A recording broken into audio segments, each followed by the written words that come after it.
And hi there, and welcome to episode 3 of A Diary of a Wayshower with myself, Lynn. And thank you for tuning in to this third episode. So, this week I wanted to talk about times when we require deep faith, when we require to dig deep to that inner strength and that inner power that we have, even though at times we may feel that we're sinking and actually, that we're in some sort of quicksand, being pulled down by circumstances that we can't control, and we just are so worried, our inner fears, our ancestral fears, or the way we were brought up, our belief systems, and the things that we've seen as a child sort of overtake that inner strength and light that we all have as souls here on this planet, and how we were created as the angelic human blueprint for humanity, Human, which is God man, Human, Hu man. Human means God man, creator incarnated into a physical body. And I know in episode 1 I spoke about my dark night of the soul last year, my Saturn return, which was extremely challenging and probably the biggest test of my life so far. And it felt like it was, several initiations rolled into one, to be honest. So in talking about faith, I'm talking about the fact that inherently in us, there is that inner divine presence, that energy of soul sitting in our body, sitting in our higher heart center, and that's where our soul energy resides. And it's very, very the more we concentrate on that, and the more we realize that the heart is the compass and GPS for soul, then we can use that heart to navigate through extremely difficult times. And if I can remember rightly, as my difficult, challenging times of last year or so, I do remember being shown that my inner light would show me the way.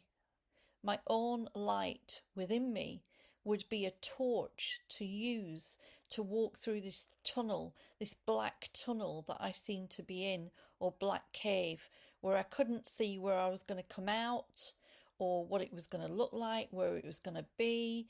I was just in this darkness, walking through with only the inner light of my heart and soul that was leading the way. So I was walking blind as such. I was walking and I didn't know where the sides were or if there was any obstacles either side. All I could do was have deep faith that my soul and the light of my soul was guiding me to an entrance point, an exit point out of the darkness into somewhere new that I needed to be. And that requires deep courage. And we've all been through these times, haven't we? Whatever it is, in times of grief, when we lose a loved one, a husband, a wife, a child, a parent, we can grieve really, really deeply. And at times, you don't know how you're going to get through it, do you? Or how you're going to make it to the next day, especially if you've lost someone tragically, or they've died unexpectedly, or you've lost a child. I thank God, hand over heart, I've never lost a child like that, not in this lifetime. So I wouldn't know how that feels. But I did lose a baby. Uh, my first pregnancy, I lost a baby. But it was a bit of a surprise anyway, to be honest. So it's sort of, you're young, you tend to get over that, don't you? And I did get pregnant again about 3 months later. So, it wasn't too traumatic, and it was very early on in the pregnancy. So, I was able just to get pregnant sort of quite quickly afterwards. But for others, when we have a death, uh, it's absolutely devastating, and it takes someone a long time to get over that. And grief has many different stages, So I'm sending my love to anybody who is going through that right now. And to be honest, I do understand how you feel, because I've been going through my own grief, and I will talk about that in future episodes, when I can reveal. So yeah, we all have these like times where we're deeply challenged, and it's remembering the divine within you, and that we can't remember why we came here, really, do we? We don't remember what we discussed before we signed the contract to come and incarnate on Earth. And the amount of times I've had a joke with my highest soul guides and my soul, and said, "Really? Are you sure I signed the contract to come down here? Really?" Because just a sense of humour, just sometimes you need, don't you? To the total, really, at times, absurdity of this life experience and what we go through, in all its deep intensities of the amount of times when we've had great joy and bliss and been on cloud nine and floating, and at the other times when we feel like we've dropped into that black abyss and void, and we just don't know what's going to happen next. And it triggers all of our primal survival skills, and our primal fears rise up. But deep faith is required for this journey, for us as star seeds and light workers. Faith that your I am presence has got this. And they have. They know exactly what they are doing. They know exactly where you are going. And that's something I think I'm proud of, in a way, that I have managed to have that deep faith in my I am presence. And I have managed to always sometimes surrender when I can't possibly know what's going to happen. I can't control the situation. It seems hopeless. It seems desperate. It seems like your whole world is collapsing. And it might not be that bad, but you feel it in that way, if you know what I mean. And you surrender it to the divine. You surrender it to your I am presence and the higher power. Of course, the higher power is you. And we awaken to our higher power as we move along this journey. But just what I mean is surrendering it to a place where they can see everything. They're omnipresent. They can see everything in greater detail. So if we imagine that we're at the bottom of a pyramid and we cannot see what's on top of the pyramid, so we're in this reality in like the bottom of the pyramid, and we're only seeing things from a certain level, from a certain angle, from a certain filter.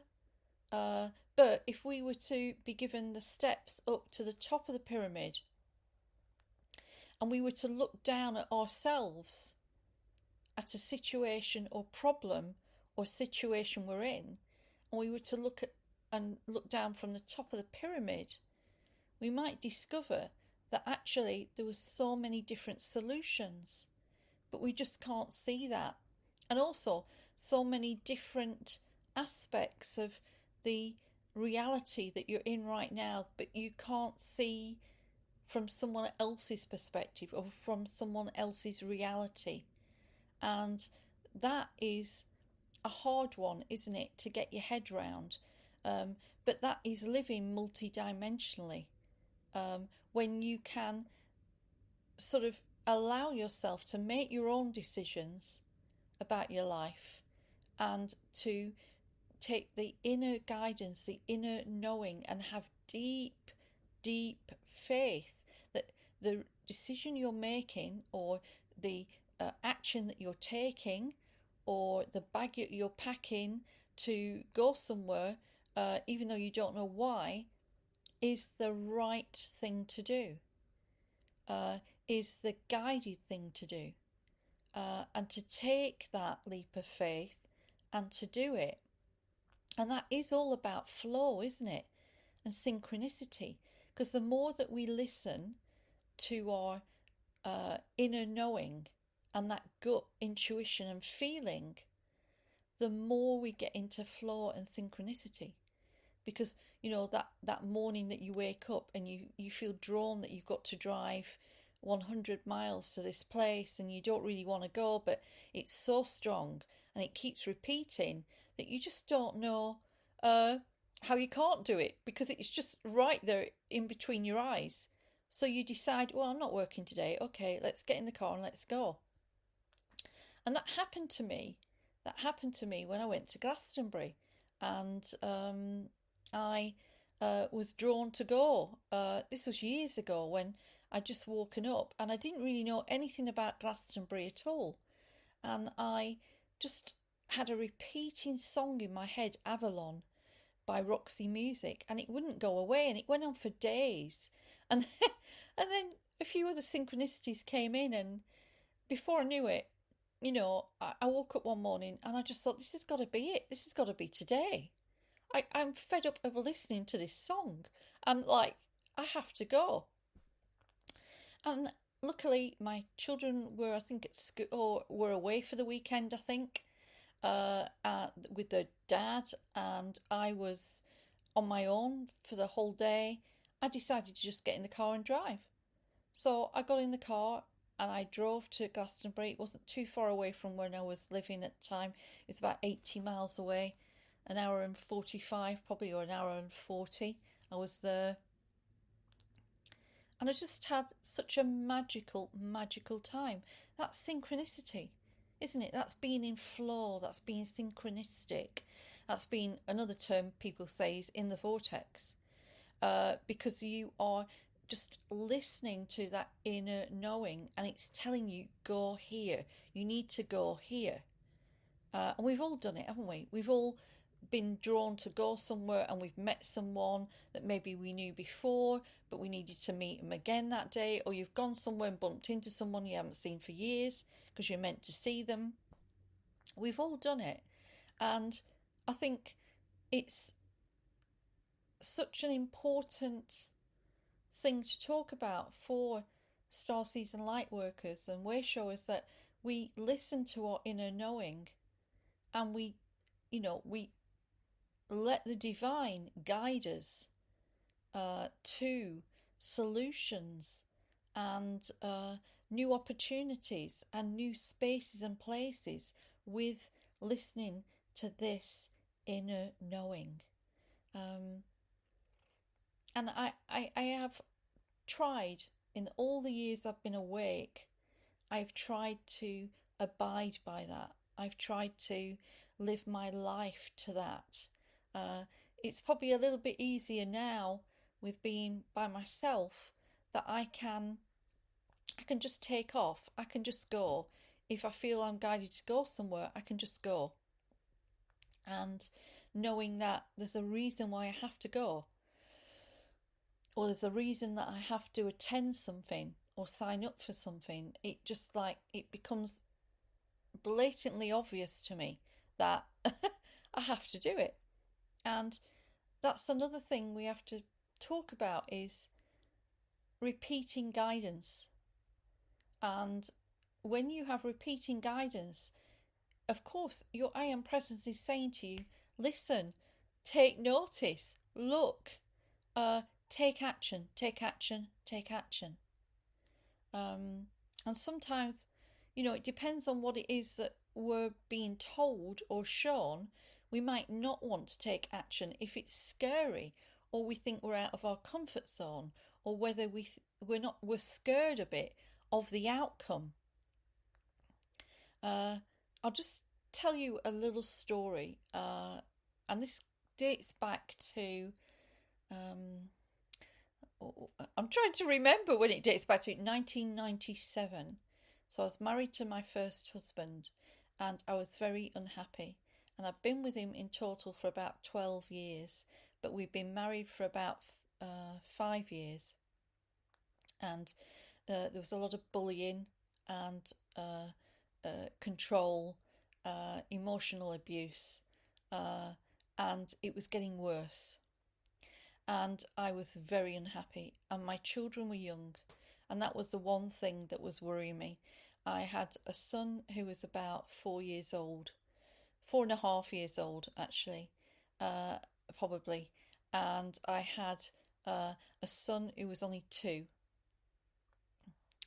And it just was becoming blatantly obvious that if I was to stay in that marriage, that my total, mental health would have declined even. It would just get worse. I was working as a credit controller in an office in Heathrow. My boss was a nice guy, and I remember him taking me to the side at a company do that we were at in the evening, and it was a leaving do for someone. And I'd gone out just to, say goodbye to this person, have a couple of drinks, whatever. I got picked up and I was taken to this place where we had a little meal and a drink to say goodbye. And my boss pulled me aside and said to me, "Where has Lynn gone? Where has my bubbly, sparkly, funny Lynn gone?" Because I'd worked with him for 5 years. And he said, I've lost you. You have just disappeared. You are, you look miserable, you look upset, you look worried, you look stressed, you've lost weight, you look pale. You feel like it looks like you've got the world on your shoulders right now. Is everything okay? Well, that hit me like a ton of bricks, and that was about 6 months before I actually left. And so that was that first, like, I'd had that nudge but didn't do anything about it. And then I was, as I say, building up intensity of, I've got to end this marriage. I've got to end this marriage. This is not going to end well for me. I was being shouted at. I was being, he would sort of arrive home late at night. So he would stop me being able to go to fitness, go and do gym or play squash or keep up with my fitness or anything like that, because I was working as well. There was lots of things going on, and I was just getting more miserable by the day. And it was one particular bank holiday weekend. In fact, it was it was the weekend before Princess Diana died in Paris in the car crash. So it was a weekend before.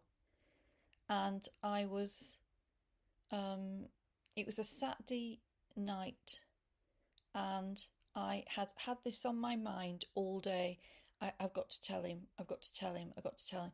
And I don't tell him because I was scared about how he was going to react. Was he going to get violent? Was he going to cause a scene? Well, I just didn't know. Was he going to try and chuck me out? Because his temper was just almost like demonic. So, like, what am I going to do about this? Anyway, my sons were in bed and they were asleep. And then one of my sons started crying in the night. He'd had a nightmare, a night terror or a nightmare. And he started crying. So I went into his bedroom to comfort him, and I got in bed with him to cuddle him, to get him to go to sleep.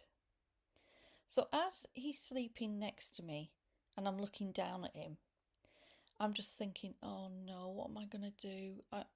I'll just stay here all night. I'll sleep with him in this bed all night. That's the easier option. I'll just do that. And as I started to fall asleep next to him, looking at his beautiful, gorgeous face and his blonde hair, a voice sounded in my ear, and it said, Lynn, Lynn, get up and go and make a cup of tea. And when you get up and go and make a cup of tea, your husband will follow you and he'll ask you if everything's okay. And tell him that the marriage is over and that you want to separate. Because if you don't do it now, you won't do it for a long time. And it's time. And that voice was so clear, so profound. It was a man's voice, it wasn't mine. And I was just shocked. Where did this voice come from? At the time, I wasn't really, I denied that I was psychic, but I knew I was intuitive. I believed in angels. I believed in eternal life. I believed the soul was eternal. I always believed that. It was always a big belief I had. But this voice was very firm with me and was telling me, if you don't do this now, you won't for a long time, and you will suffer for it. And I did it. And in that moment, it was like, do I let this moment pass me by? Because I've been told, and I couldn't even quite tell whether it was myself. Was it myself, my thoughts telling me to do it? Was it my, what was it? It was just really weird. But the voice had been so sort of insistent, and it was like one moment changes your life, and I had to dig deep for that deep faith. That voice, I believe, was telling me to leave, and was telling me, if you don't do this now, you'll not do this for a long time, and it will get worse. And in that moment, I took a leap of faith, and I got out of bed. My little boy was fast asleep. I got out of bed. I walked downstairs. I put the kettle on, and he walked downstairs as the voice had told me he would. And he came in the living room. He looked at me and he said, "What's wrong?" I know there's something wrong. So I told him. I told him all about the fact that, I was being bullied, I was being controlled, I was being handled and managed. I didn't like his temper with me or the boys. I didn't think it was healthy for them to be around a man who was ranting and raging and throwing things around.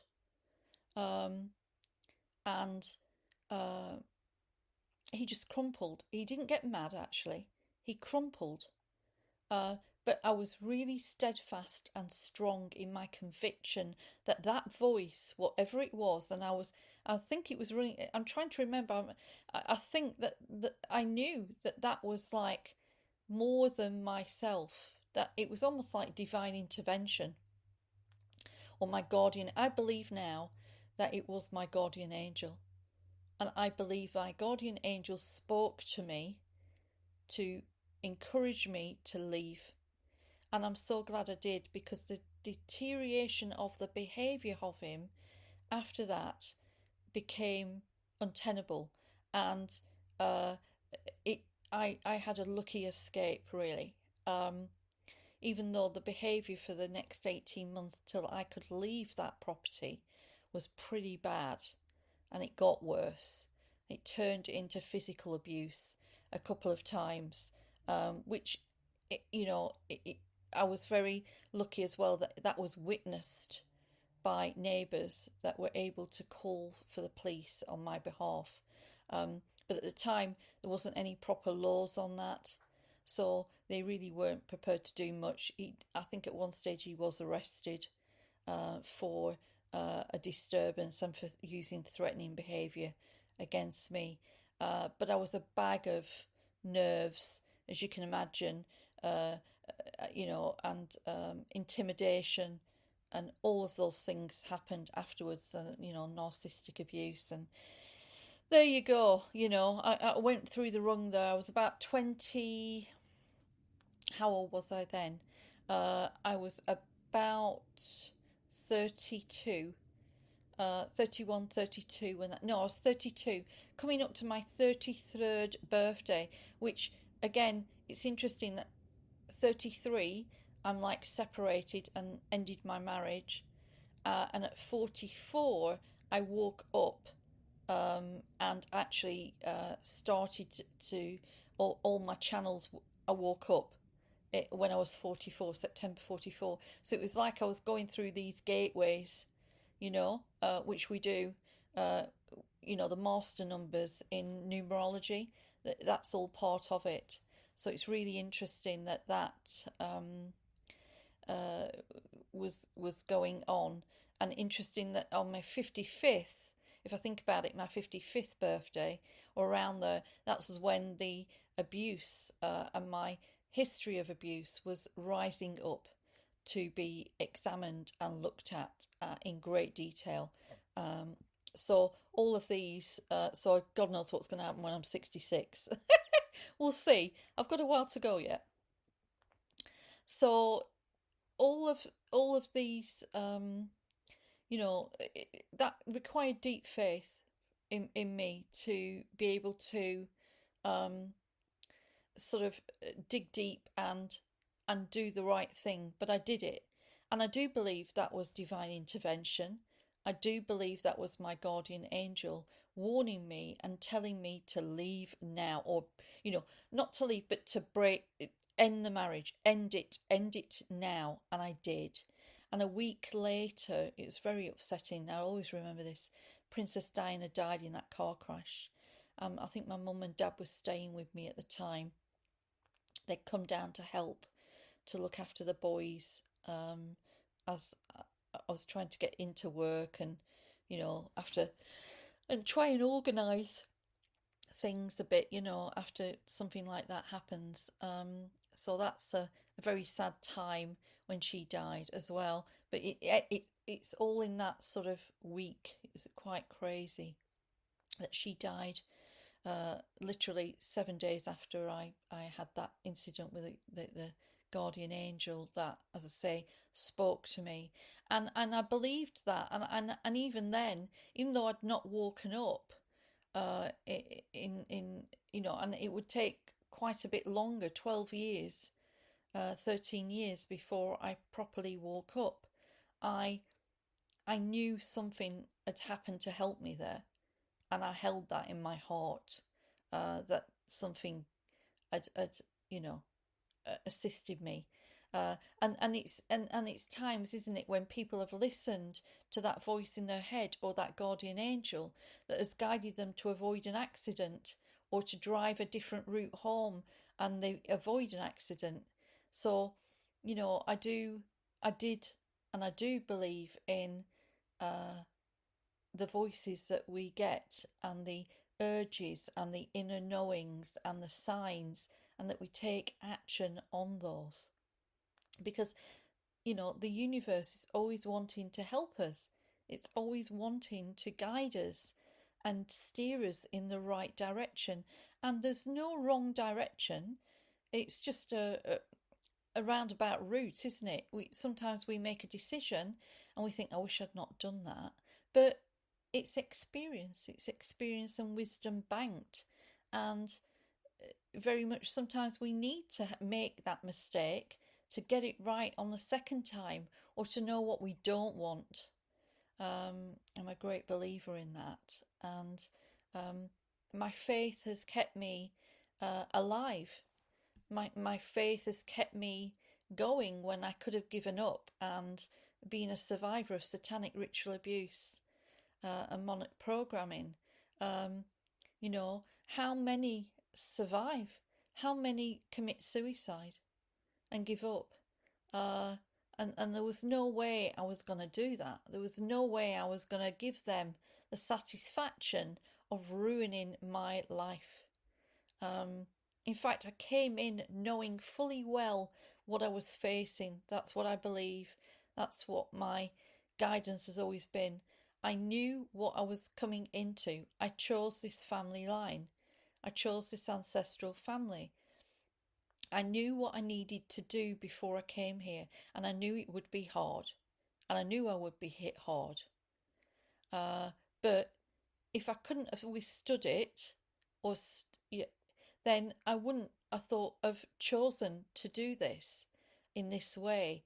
So I have to take consolation with that my I am presence knew that we would get through this, and we could do it. I mean, there was one, I don't know if I've mentioned this before, I can't remember, but when I was building up to, and I was seeing all this behaviour in the husband that I left last year, my second husband, and I could see this really odd behaviour coming from him, uh, and him not really uh, sort of acting like he did before. I was asking questions all the time. I'd go to bed early and meditate. I would get into my heart center and ask the question, what is this? What's going on? Why is this happening? Uh, so I would always take direction from what my inner knowing told me and what action I needed to take. Um, and that's something that I've trained myself to do over a number of years, because I know that I can't, my guidance is never wrong. Uh, the inner knowing that I have always leads me to a decision or a revealment of something. It's like I've got a sixth sense and a very, almost like a dog's nose with being able to suss out people and knowing when something's off, knowing when they've changed, knowing when they're up to something, knowing when there's an energy behind them and they're acting maybe normal, but there's something wrong. I feel the shift in energy. I see the person stood behind them. I can feel an entity stood behind someone. I can feel that, and I'm never wrong. And I know that's a bit of a claim to, but I'm never wrong. I've never been proven wrong with that when I've known something is off, and then been on guard. And that sensitivity and that empath energy has stood me in good stead with knowing when to be on guard and to look out. I suppose with that, I don't know, maybe that survivor's instinct as well with what I went through, um, looking out for danger, and but then that can have a double-edged sword of you being too cautious or being too nervous or being in fear. So there's got to be a balance. But my inner knowing and my intuition and my, uh, I suppose you call it clairvoyance, my intuitive uh, abilities to see through people and the energy behind them, I've I've had for a long time, and uh, as I say, it's one of the gifts the divine gave me, Source, Mother, Father, God. I'm very grateful that I have that, and that ability stands me in good stead when I am, navigating this world as such. Uh, but deep faith, you know, uh, gets people through so much, doesn't it? People going through, uh, you know, battles with cancer and or they've got a child who's ill, who's going through tremendous treatment and a mountain to climb to try and get full health. They have faith in, a deep faith that their child will get better, that things will turn out all right in the end. And all we can do when we don't really know what to do, all we can do is surrender it. And I do, that's something I say to all of my mentoring clients and students. And it's like, look, if you don't know what to do, don't do anything. Surrender it. Give it to the cosmic divine mother, and surrender it with your heart and say, I don't know what to do, so I'm going to give it to you for a solution. Can you bring me a solution? Because that's for everybody's highest good.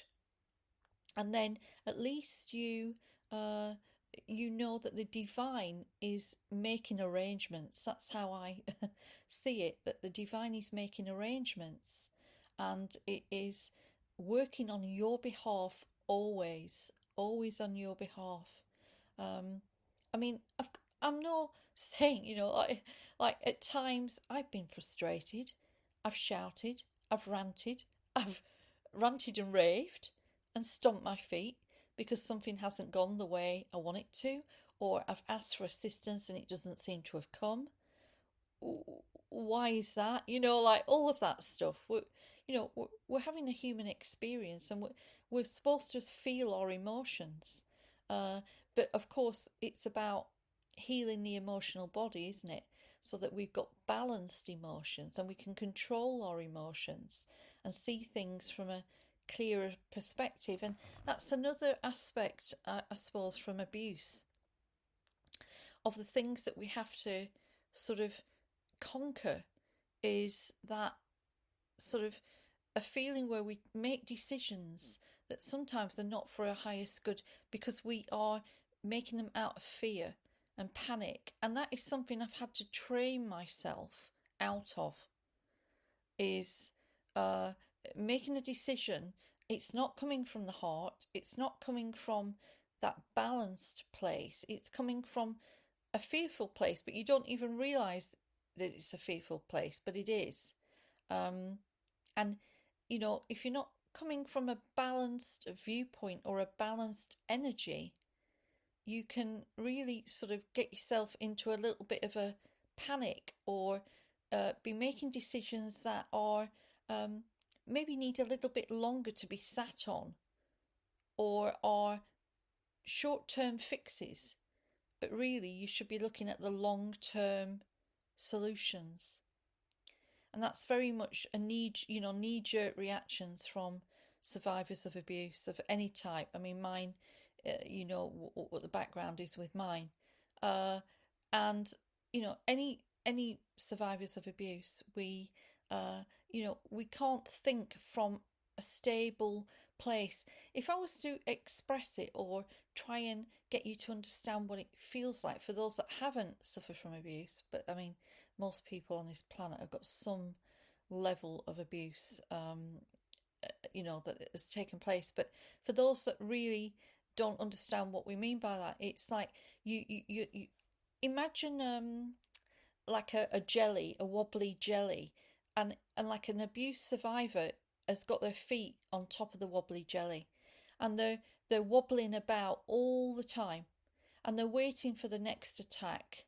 They're waiting for the next dangerous event. They're waiting for the next event that puts them in that situation again. And the body is actually looking out for that all the time. All the time. The body's just looking out for that. So the body just is on high alert all the time. So, you've got adrenal fatigue and your cortisol levels are off the scale, and your adrenaline, you're an adrenaline junkie, and you are completely living life on the edge, because you don't know any other way to live. You don't know what normal means. You don't know what serenity and inner peace mean, because you've never experienced that due to the abuse that you've been through. And as I say, that's very hard for someone who hasn't been through that level of abuse or been through continued abuse as a child or teenage years, or even been through an abusive marriage where you've married a narcissist or had narcissistic relationships.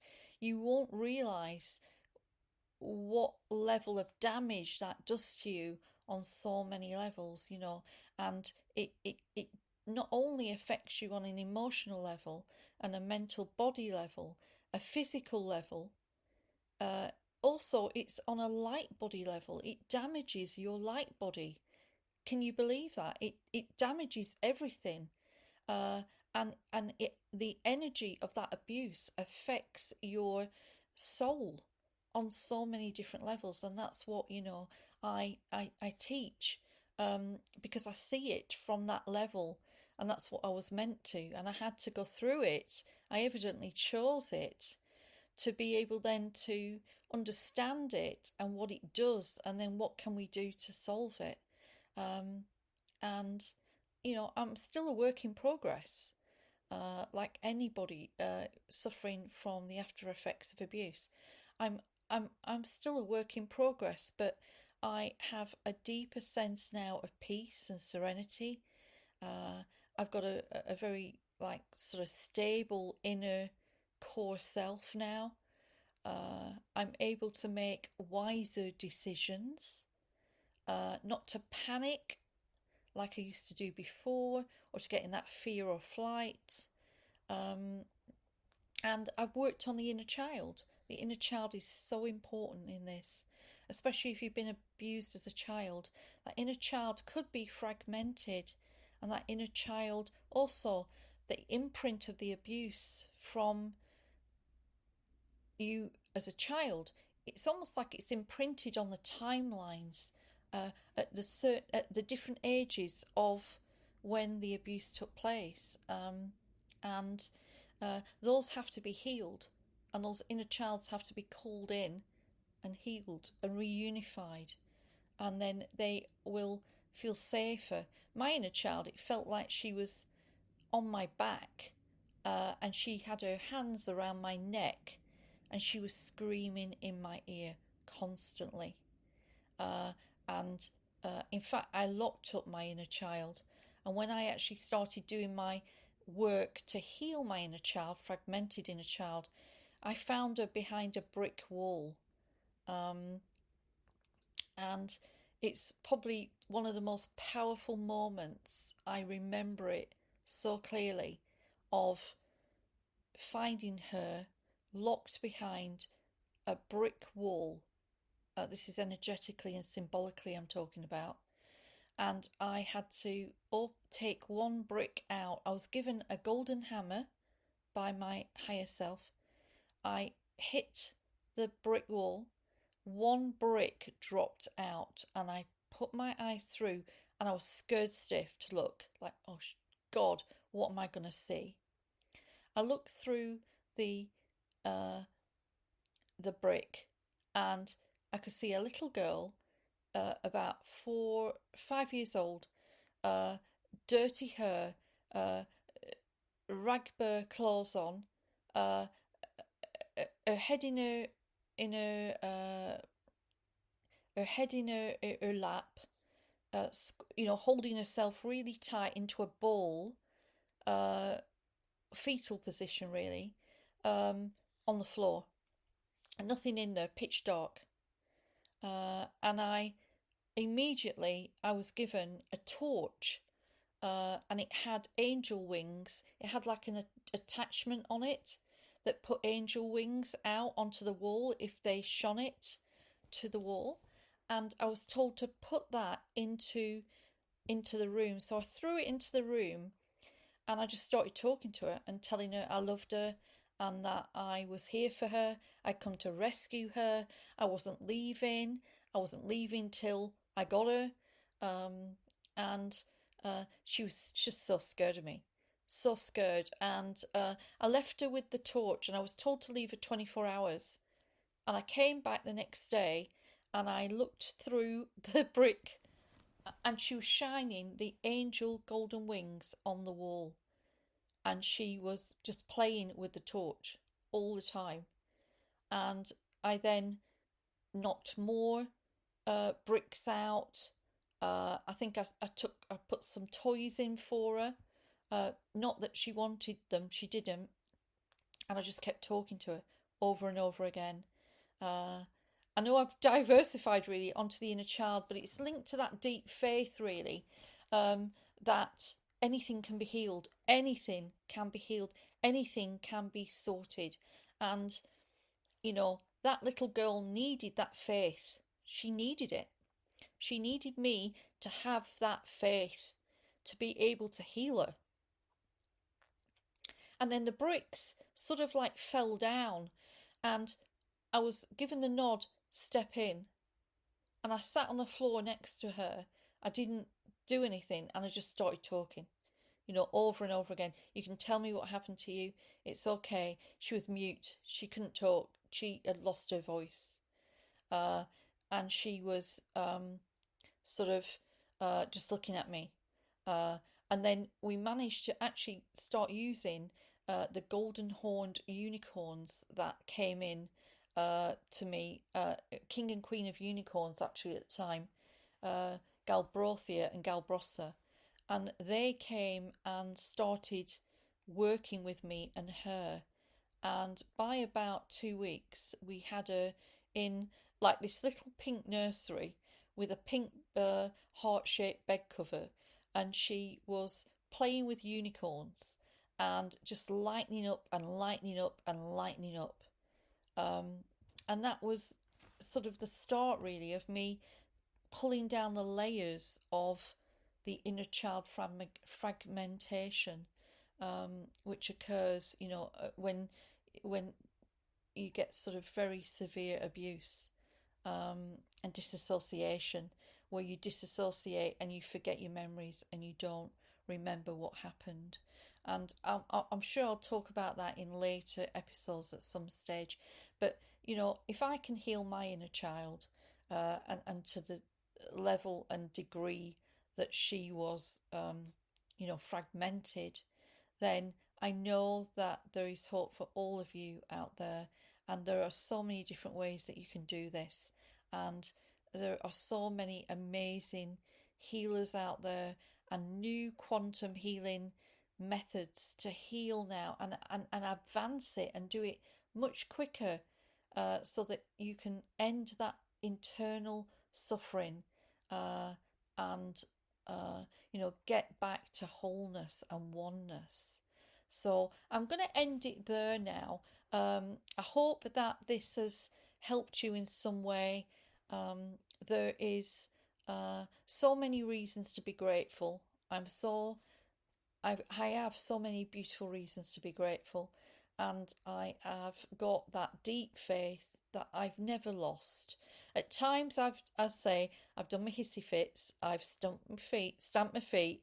I've said I'm not working for you again because something's gone wrong, and I thought it should have worked, and that was just the ego stomping around and saying, hold on a minute, I want to be in control, whereas actually soul's in control. And after what I went through last year and having to totally and utterly surrender to everything because nothing was in my control, nothing, then after that, evidently there was a dissolving of other layers of my ego as I've sort of had to surrender to I am presence, like this is dangerous, get out, da da da. You have to leave everything. No, you can't go back and get your stuff. No, you can't do this. No, you can't just wait. No, you've got to go now. Da da da da da da. I had to just take that deep faith, and that was the test, I suppose, wasn't it, folks? To another level of faith, another initiation on this journey of constant initiations of the ascension pathway. And it's not a bed of roses. It wasn't never meant to be. We reinitiate ourselves, don't we? To make sure that we are at and maintain the level that we know we are as an old soul, as a soul that came here to to be here for this big transition on the planet right now. And so I'm going to leave it there. And thank you so much for listening. And if you like this, could you subscribe to my Diary of a Wayshower channel on YouTube? Also, I'm on Spotify, and also I've got a Substack account which I don't charge subscribers for. I would really appreciate it if you sign up for that as well. That just helps me get my work out there and gets me to assist more people and to inspire more people to get up and heal and to keep going, because you are loved. We're all loved, and you're not alone. That's for sure. You're not alone. So I'm sending you all my love on this Earth Day of the 22nd of April, Mama Gaia's Day. And till next time, thank you for listening, and bye for now.